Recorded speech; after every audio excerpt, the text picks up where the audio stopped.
What do we start with? Yeah. Call to order. Call to order. Pledge of Allegiance. Pledge of Allegiance. Last time. Pledge of Allegiance. to the flag of the United States of America and to the republic for which it stands, one nation, under God, indivisible, with liberty and justice for all.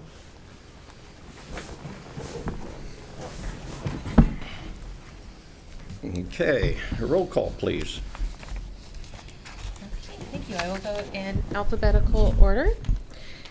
Mr. Jack W. Balch, Present. Mr. Kevin Hum, Here.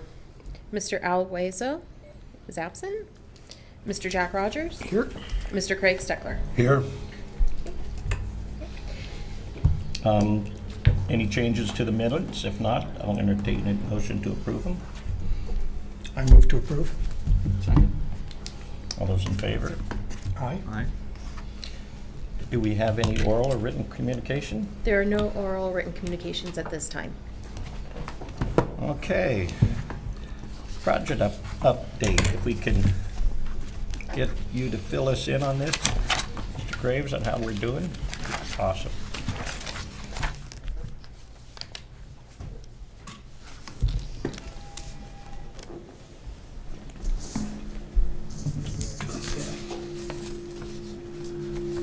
Okay, my report's going to be fairly brief because most of this is history now. And in fact, everything on the schedule side can be summarized by saying we accomplished substantial completion 3 days ahead of schedule, and the hospital moved into the building then in November. So that finished everything on schedule. The only remaining construction is some minor change order work, mainly the completion of the loading dock that's still winding down now. On the right-hand side, and stop me if you have a question on any of these things I'm covering, I'm going to try to cover it fairly quickly.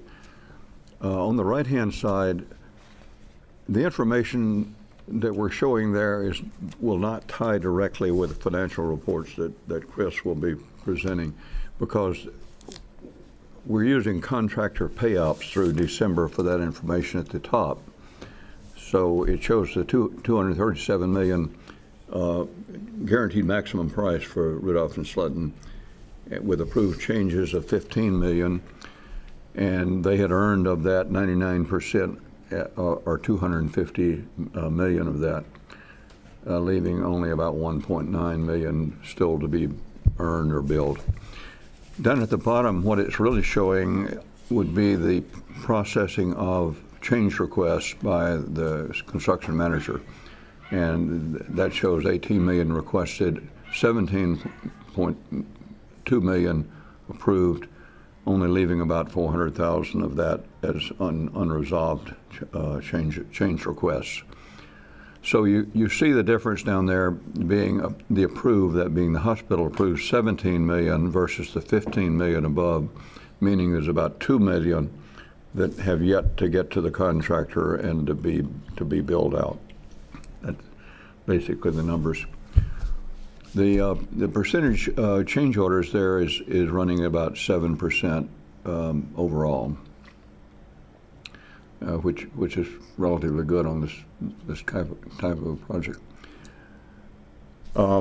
There's not much else to report other than that we. I know that Ed and Chris will be covering more of the financials and the budget status and so forth here. But if you have any questions, I'll be glad to take them. Any issues with any of the change orders or working with Rudolph and Slutton? I'm sorry. Any issues with any of the change orders? No, not really. We've gone over that with them. There were a couple of the subs they had some concerns about, but they seem to be getting resolved. So we don't foresee any disputes or whatever on change orders. Okay. I guess, Ray, just from your form, I'm trying to understand, up at the top where you had costs, you have 15 million that's been approved, but down towards the bottom, they've requested 18 million? Yeah, the difference there, you have to think about it as a sequence. Yeah. The request comes in from the contractor. The CM then negotiates with the contractor. It goes to the hospital and gets approved. Right. then it ends up on the pay app up at the top. So that's why there's always a So there's about 3 million in the pipeline, is what you're telling me. yeah, there's about, if you take the difference in the 15 and 17, it's roughly 2 million. $2 million in the Yeah. pipeline, that's what Yeah. that's showing. That's And plus you still have 400,000 down there. unresolved. So you're missed, So you know, 2.5 Yeah. million. $2 to roughly. $3 million is what's Right. still being negotiated at this point. Yes, but we don't really foresee any issues with resolving that, because once you get the approved, then Yeah. that's Yeah. it with the subs. Mine was more They've a question of already- just it's been understanding your negotiated. form and confirming that I understood what you were saying. Yes. Right. The thing, though, to respond to, further respond, I guess, to Jack's question is, and I think we've reported on this in the past, but we have had some change orders that we didn't agree with, but what's been different about this job from jobs we've had in the past is that Rudolph and Sletton has basically intercepted them, negotiates them, and rejects them before they ever get to us. So that has not been the norm in the other projects that we've had. We've had several occasions where the general contractor kind of steps aside and then has the sub come to us, and that has not been the case. It's made a big difference in this job. So, no other questions? That's all for me. Mr. Henry? Okay. Stacey? Oh, Ed? Okay, Ed's got the control. When we last met, we had made expenditures totaling $305 million roughly. During the 7-month period between June and the end of December, we spent an additional $28.3 million.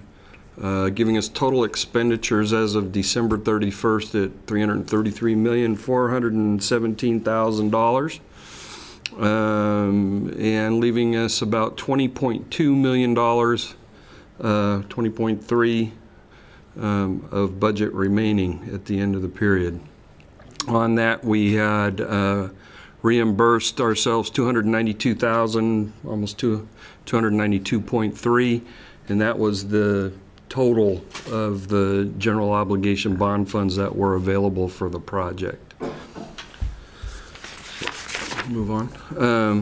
As far as project cost to completion as of December 31st, as I mentioned, we had total expenditures up to that point of $333.4 million. The estimate to complete on that was about $15.2 million, and that was, I think, largely expenditures on the loading dock work. But there were, we're still having a lag on invoices coming in, so some of that's included in there too, giving us an estimated cost at completion of $348.6 million. And right now we're projecting to come in under budget about $5.1 million. So pretty good performance financially on this project. Didn't really have any big surprises. I think a lot of the pre-work that was done by Ed and his team, and the constant vigilance on change orders and that sort of thing really brought this project in pretty well. I don't know if I've heard of a public works project that's come in under budget. So pretty happy with that performance.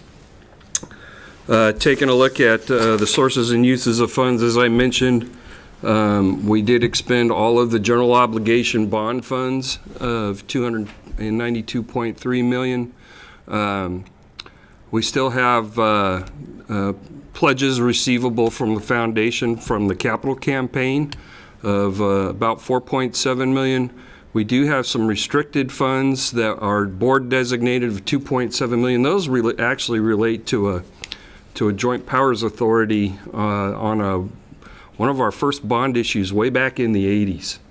And that was a residual amount that when they wrapped up the joint powers authority, they decided to designate for the new ER. So we will be expending those funds as invoices continue to come in.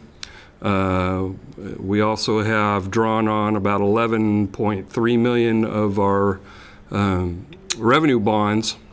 But still have $28 million of those remaining. So we have total remaining funds as of December 31st of about $35.5 million. We got about 32 million in pending reimbursements and the estimated cost to complete. So we expect to have some residual funds of about 4.6 million at the end of this job, which makes sense with a 5 million budget variance. So everything went really smoothly on this with a project this size. I think Ed and his team did a great job. Okay. Any questions? Looks good. I think some of that surplus ought to be given back to the Oversight Committee. All those in favor?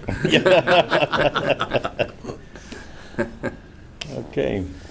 Mr. Fayen. Okay, so we passed out our sixth annual report, our draft, for you to take a look at. We tried to follow the format that we have utilized so far, with the idea that this would be the last of the reports for the construction up to date.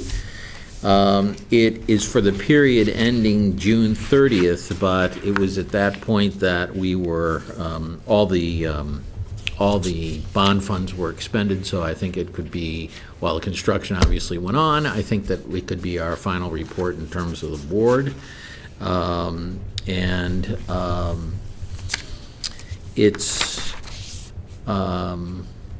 I think it's pretty straightforward. We tried to, again, keep it so it's consistent in its reporting format, and basically talks about us utilizing all the bonds that have been spent, or that have been gotten for us on this project. So a combination of, gives you a summary at the end that shows the central plant, the parking garage, and Morris Hyman being the three projects for which GO bonds were received.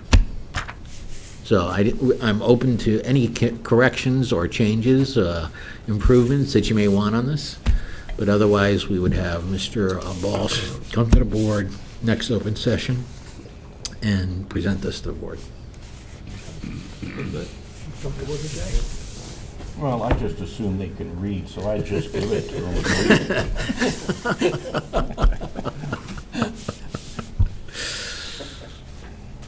That's the truth. I guess the only question I have is, really has nothing to do with the report. It really Okay. has to do with the closing of the committee. And if this is the final report as of June 30th, when will this committee be disbanded? And the real reason for this question is I just got this big packet for disclosures, financial disclosures. And I'm wondering, do I have to fill that out or not?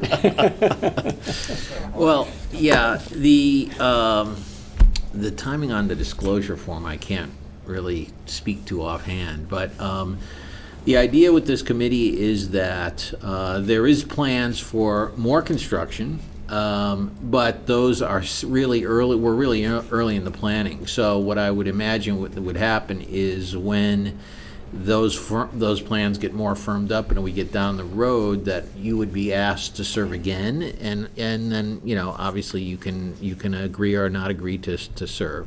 But yeah, this would be the end of this bond oversight committee, because it was founded to look over funds from bond measure FF and Z, and we've completed that. But I'm sure that there'll be an interest in you continuing to serve, but we'll reconstitute at that time. We wouldn't be meeting again until there was a reason to do so. Sounds like it's good that I saved that PDF. Yeah. I can update it. Yeah. Okay, any other comments or questions?